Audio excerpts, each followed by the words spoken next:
Okay नमस्ते दोस्तों, आज हम देखने वाले इंडियन इकोनॉमिक्स के जो बेसिक क्वेश्चंस है जो हमें पीडीएफ के द्वारा मिले हुए हैं ऑनलाइन। तो इस के बेस पे जो भी क्वेश्चंस दिए, यहाँ नियर अबाउट टोटल 40 क्वेश्चंस दिए हुए हैं। जैसे एग्जाम में 40 क्वेश्चन दिए हुए हैं आपको unit wise, unit 1, unit 2, unit 3, unit 4, इस तरीके से कुछ बेसिक क्वेश्चंस है और कुछ एडवांस क्वेश्चन जो है वो हम अपने जो प्रीमियम मेंबर्स है उन्हीं को रिकमेंड करेंगे क्लासेस में। सो उसके लिए आप ज्वाइन कर सकते हो। बट फ़िलहाल हम बेसिक कुछ जो क्वेश्चंस है वो कवर अप करते हैं इस ड्यूरेशन में। तो चलो देखते हैं। The planning commission was establish in the year. Planning commission जो रिप्लेस हुई थी नीति आयोग के द्वारा, तो जो प्लानिंग कमीशन बनी थी वो कब इस्टेब्लिश हुई थी? वो 1948 में। इसके लिए आपको थोड़ा सा बेसिक पढ़ना पड़ेगा थेरोटिकल बेसिक पता होगा तो आपका MCQ काफ़ी बेस्ट जाएगा। Then which is not an object of economic planning in India. Economic planning के पार्ट में नहीं बैठता। इकोनॉमिक ग्रोथ बैठती है, फुल एम्प्लॉयमेंट भी आता था, डेटा अनरिलायबिलिटी ये पॉइंट तो नहीं है उसमें। सेल्फ रिलायंस था, मतलब कि ये जो पॉइंट है ये इकोनॉमिक प्लानिंग के ऑब्जेक्टिव्स में नहीं बैठता। अगर आपने ऑब्जेक्टिव्स पढ़े इकोनॉमिक प्लानिंग के तो उसमें ये पॉइंट नहीं है। नेक्स्ट आपको दिया है physical planning is. Physical planning जो होती थी, मतलब जो बाहर तरीके से प्लानिंग की जाती है, जो इकोनॉमिक प्लानिंग, रीजनल प्लानिंग जिस तरीके से होती है, in the form of money, नहीं मनी के फॉर्म में नहीं होती वो।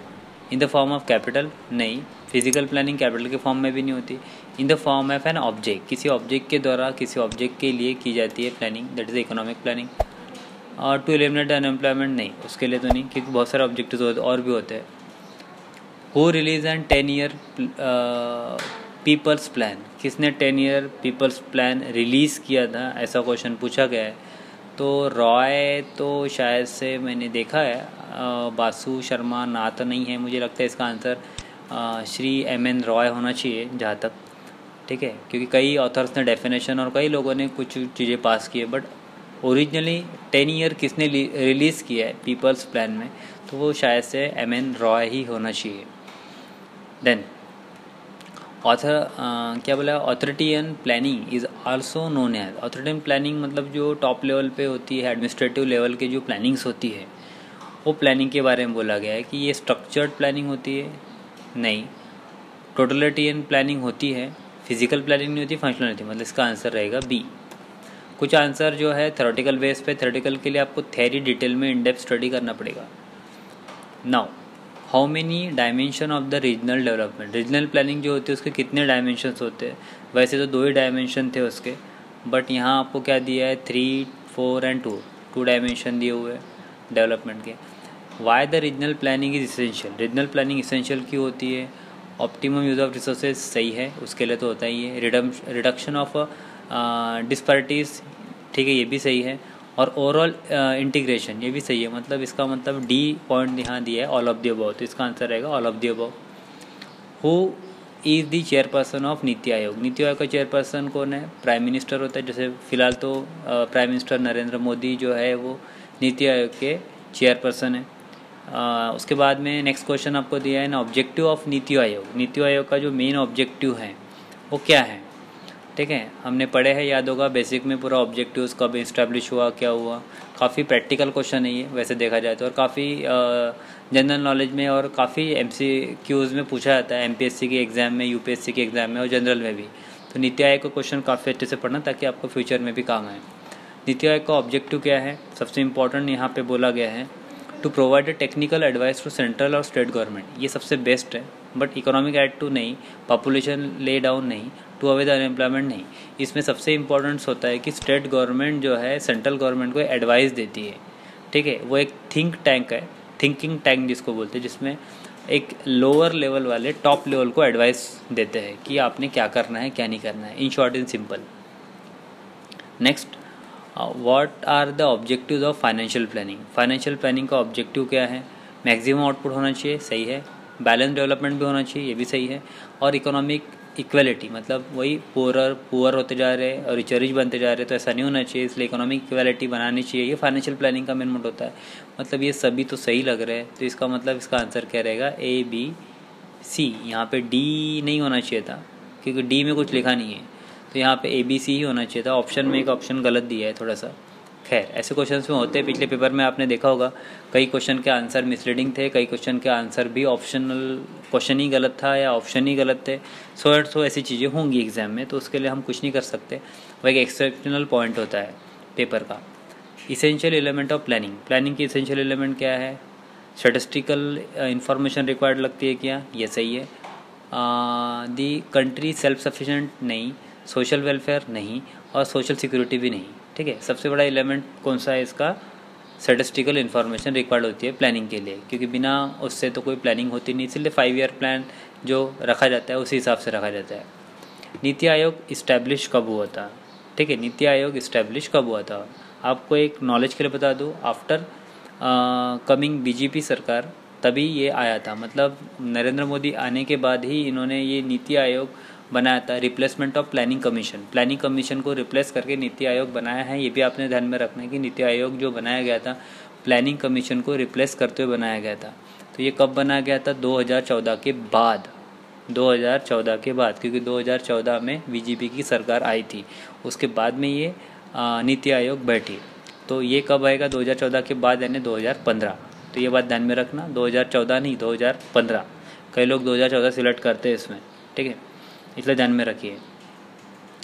द 12th 5 ईयर प्लान, अब 12th जो 5 ईयर प्लान है वो कब इस्टेब्लिश हुई थी, कब से, मतलब उसका ईयर कौन सा था? अब इसके कहीं ना कहीं हर जगह कुछ अलग अलग ऑप्शन भी है, थोड़ा सा एक ईयर फ्लक्चुएट हुआ है कई जगह पे, बट बेसिकली अगर देखा जाए तो फिलहाल अजम्पशन के बेस पे इसका आंसर तो 12th ही है। ठीक है, 2012। ठीक है, बट आपको इसमें ये भी ध्यान में रखना है कि 12th फर्स्ट 5 ईयर प्लान कब हुआ था, सेकंड 5 ईयर प्लान कब हुआ था। हर 5 ईयर प्लान में 5 साल का गैप है और कुछ नहीं।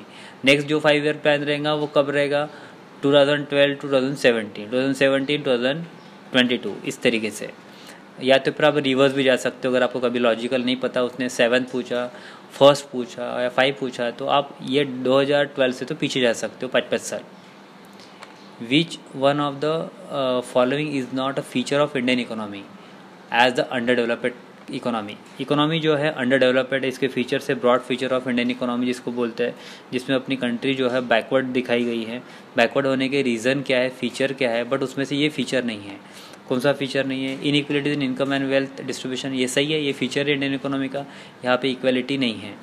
Then very high per capita income, ऐसा पॉसिबल ही नहीं है, लो पर कैपिटा इनकम है, ये ही पॉइंट गलत लग रहा है फिलहाल। तो प्रॉब्लम ऑफ अनएम्प्लॉयमेंट है, ये फीचर है, अंडर एम्प्लॉयमेंट भी है, low rate of saving and investment, ये भी सही है। मतलब बी नंबर का पॉइंट तो गलत है, क्योंकि हाई सबका पर कैपिटा इनकम नहीं है। Then what do you mean by the mix economy? Mix economy का मतलब यू नो वेरी वेल, जो सोशलिस्टिक और कैपिटलिस्टिक इकोनॉमिक सिस्टम बन के भारत की अर्थव्यवस्था जो है वो मिश्र अर्थव्यवस्था कहलाती है। So that is socialistic and private, मतलब पब्लिक सेक्टर और प्राइवेट सेक्टर मिलके बनती है मिक्स इकोनॉमिक सिस्टम। यानी socialistic means public and capitalistic means होता है private. Socialistic economic system and capitalistic economic system, that becomes a mix economic system. ठीक है, अल्टरनेटिवली उसको पब्लिक और प्राइवेट बोलते हैं। तो आपने एक ही क्वेश्चन से 4-5 क्वेश्चन याद रखने की कोशिश करो ना। कुछ क्वेश्चन तो काफ़ी थियोरेटिकल है, जो किसने लिखा क्या लिखा, जैसे ये आया है फिर से कि भाई जो बुक है planning economy of for India was written by, किसने लिखा था, अभी थोड़ा थियोरेटिकल है। ये राव तो ऊपर ही शायद से हुआ था, नहीं रॉय था शायद वो, ये शायद से इसका आंसर है एम क्या है, विश्वेश्वरैया। ठीक है, कोई साउथ इंडियन लग रहा है शायद से, तो ये इसका ऑथर है जो बुक इन्होंने लिखी थी। अब ये थोड़े से कुछ ऐसे क्वेश्चन है जो रट्टाफिकेशन वाले हैं, जो आपको ध्यान में रखने पड़ेंगे। ठीक है, NITI Aayog is a very, मतलब बेस्ट क्वेश्चन लगते हैं मुझे इसके, क्योंकि काफ़ी प्रैक्टिकल और काफ़ी न्यूज़पेपर में और काफ़ी हम हर जगह पढ़ते हैं। नीति का फुल फॉर्म पूछा है, तो इसका फुल फॉर्म क्या है? National institute of transformation India नहीं, national institute for transforming India, क्या ये हो सकता है क्या? नहीं, national institution to transform India नहीं, national institution for transforming India. ये देखो कितना सिमिलर क्वेश्चन दिया है, बट यहाँ कहीं ना कहीं कुछ ना कुछ, जैसे यहाँ ट्रांसफॉर्मिंग है, बट यहाँ इंस्टीट्यूट है तो यहाँ इंस्टीट्यूशन है। सो कुछ चीज़ें मिसलीडिंग होती है, काफ़ी बेस्ड आपको पता होना चाहिए कि एग्जैक्टली क्या है। What is the example of non polluting renewable type of energy, यानी ये सोर्स ऑफ एनर्जी सेक्टर में आता है वैसे तो टिडल आता है, वाइंड आता है, सोलर भी आता है, मतलब ऑल ऑफ दिस। वैसे ही तो ये सिलेबस से डिलीट किया गया था क्वेश्चन, मतलब ये टॉपिक जनरली कई सिलेबस में ये है ही नहीं। फॉसिल फ्यूल जो है एंड मेटालिक मिनरल्स है, ये जो है ये रिन्यूएबल रिसोर्स है, इनएग्जॉस्टिबल है या नॉन रिन्यूएबल है? ये रिन्यूएबल नहीं होते हैं, नॉन रिन्यूएबल रिसोर्सेज होते हैं। In our country the percent of land under the forest is about, ज़मीन का जो क्षेत्रफल जिसको बोलते हैं ना एक तरीके से, वो कितना दिया गया है फॉरेस्ट के लिए, वो है 24.4%, नियर अबाउट जो डेटा स्टैटिस्टिकली मिला है उसके बेस पे। Forest and wildlife are क्या होती है? रिन्यूएबल रिसोर्स होता है, नॉन रिन्यूएबल वगैरह नहीं होता। रिन्यूएबल होता है ये, क्योंकि वो बार बार चलते रहता है।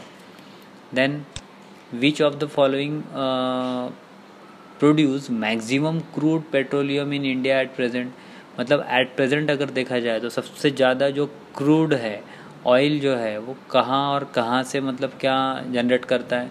ठीक है, असम से नहीं होता, गुजरात से नहीं होता, ऑफशोर बॉम्बे है, ये एक पॉइंट सही है इसका।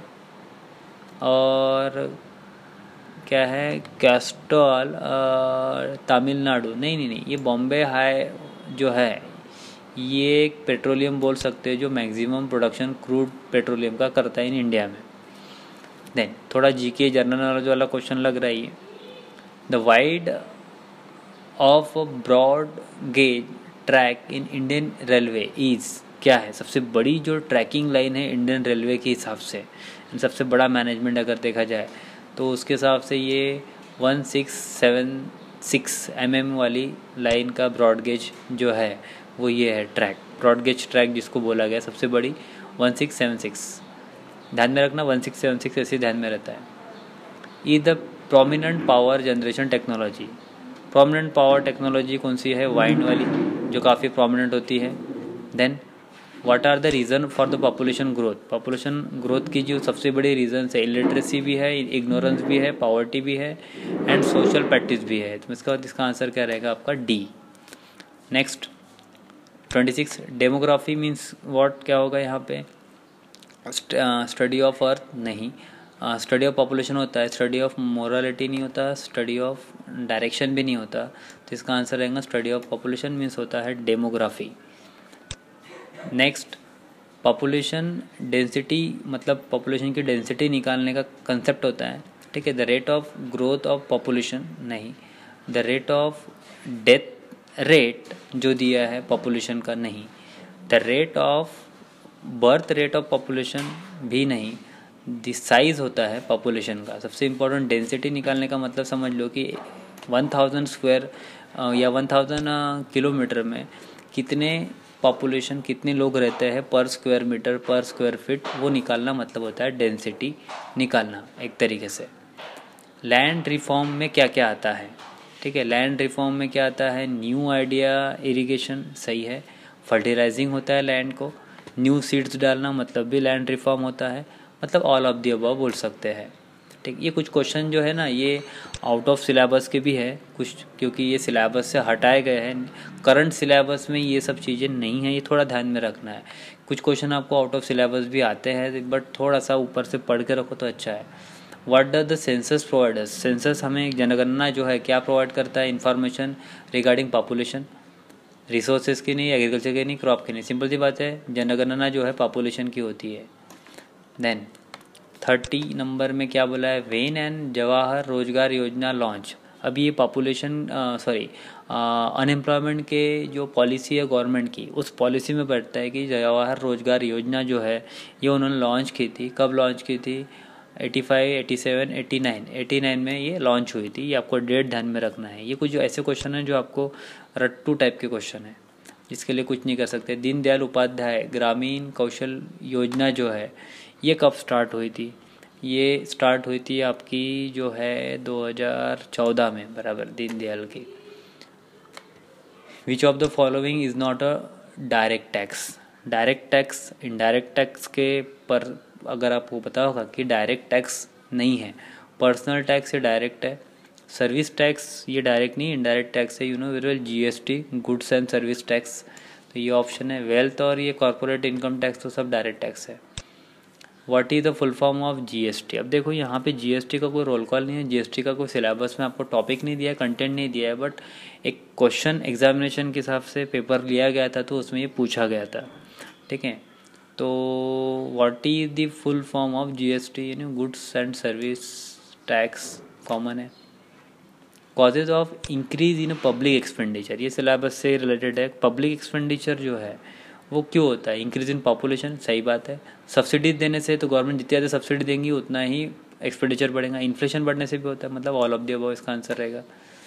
Then which of the following is not a type of public debt, ये भी सिलेबस का ही क्वेश्चन है, लास्ट यूनिट में दिया है। पब्लिक डेप जो बिकॉज ऑफ पब्लिक मतलब एक्सपेंडिचर के भरोसे उठाया जाता है फॉरेन से वगैरह वगैरह, तो पब्लिक डेप ये इस टाइप में नहीं, फंडेड पब्लिक डेप में है। अनप्रोडक्टिव हो सकता है, अनप्रोडक्टिव अगर डेप लिया तो पब्लिक डेप तो बनेगा ही। इंटरनल तो होता ही है। नेचुरल पब्लिक डेप कभी नहीं होता, क्योंकि नेचर के हिसाब से पब्लिक डेप रहता ही है, ऐसा कुछ नहीं है। मतलब ये एक पॉइंट थोड़ा सा इरेगुलर कैटेगरी का लग रहा है। देन 36 में क्या बोला है? The difference between total receipt and total expenditure. Difference between जो है रिसिप्ट एंड एक्सपेंडिचर जो है, ठीक है, उसको क्या बोलते हैं? Physical budget, physical deficit, budget deficit, revenue deficit या कैपिटल डिफिशिट, इसको बोलते हैं बजट डिफिशिट करना। तो रिसिप्ट एंड पेमेंट या इनकम और एक्सपेंडिचर, रिसिप्ट और एक्सपेंडिचर का डिफरेंस जो लगाया जाता है। Then consequences of physical deficit जो है, फिजिकल डिफिशिट में जो समस्याएं आती हैं वो समस्याएं कैसी आती है? डेब्ट ट्रैप होने से, सही है। हाई इंटरेस्ट रेट से तो आती है, इन्फ्लेशन से तो और भी आती है। मतलब इसका ऑप्शन क्या रहेगा? All of the above. Now which is not non tax revenue of government, यानी गवर्नमेंट के लिए नॉन टैक्स रेवेन्यू कौन सा है? गवर्नमेंट के लिए नॉन टैक्स रेवेन्यू कौन सा है? इंटरेस्ट रिसीव करना, वो तो है ही। फिजिकल सर्विसेज ये भी होता है। स्टेट ड्यूटी ये शायद डाउटेबल लग रहा है। ग्रैंड ये भी होता है, ये तो मिलता ही है उनको। मतलब ये एक पॉइंट लग रहा है यहाँ पे, जो स्टेट ड्यूटीज़ आपको दी है ये गवर्नमेंट की नॉन टैक्स रेवेन्यू में बैठता है। Then what option does the central government does not include in development expenditure? कौन सा ऑप्शन होता है जिसमें गवर्नमेंट क्या नहीं करती है? डेवलपमेंट एक्सपेंडिचर नहीं करती है उस फील्ड में। ग्रांट टू स्टेट में होता ही है। Expenditure on society and community services बरोबर है। एक्सपेंडिचर ऑन इकोनॉमिक सर्विस पे भी होता है। डिफेंस एक्सपेंडिचर में डेवलपमेंट एक्सपेंडिचर नहीं देखा जाता जनरली, ये पॉइंट नहीं बैठ सकता। 40 excise duty is a tax leave on, काय पे लगता है एक्साइज ड्यूटी? ऑब्वियसली प्रोडक्शन पे लगता है, ठीक है। एक्साइज ड्यूटी हमेशा प्रोडक्शन पे लगता है, ठीक है। और कस्टम ड्यूटी हम इंपोर्ट एक्सपोर्ट पे देखते हैं, ठीक है। तो दोस्तों इस तरीके से 40 क्वेश्चन जो दिए हैं वो बेसिक है। कुछ क्वेश्चन सिलेबस के थोड़े से बाहर है जो मैंने आपको अभी रिफ्लेक्ट किए, बट आपने जो भी पढ़ना है सिलेबस के बेसिस से पढ़ना है। उम्मीद करता हूँ कुछ क्वेश्चंस की आपकी ज़रूर हेल्प होंगी प्रैक्टिकल नेचर पे। तो आगे मिलते हैं। अगर इसका कोई और पार्ट बनता है तो बने रहिए चैनल के साथ पे, सब्सक्राइब करें, बेल आइकन पे क्लिक करें और अपने दोस्तों को ज़रूर शेयर करें ताकि ज़्यादा से ज़्यादा लोगों को थोड़ा सा नॉलेज मिल सके। तो चलो दोस्तों मिलते हैं नेक्स्ट टाइम नेक्स्ट के साथ। तब तक टाटा बाय बाय, जय हिंद जय।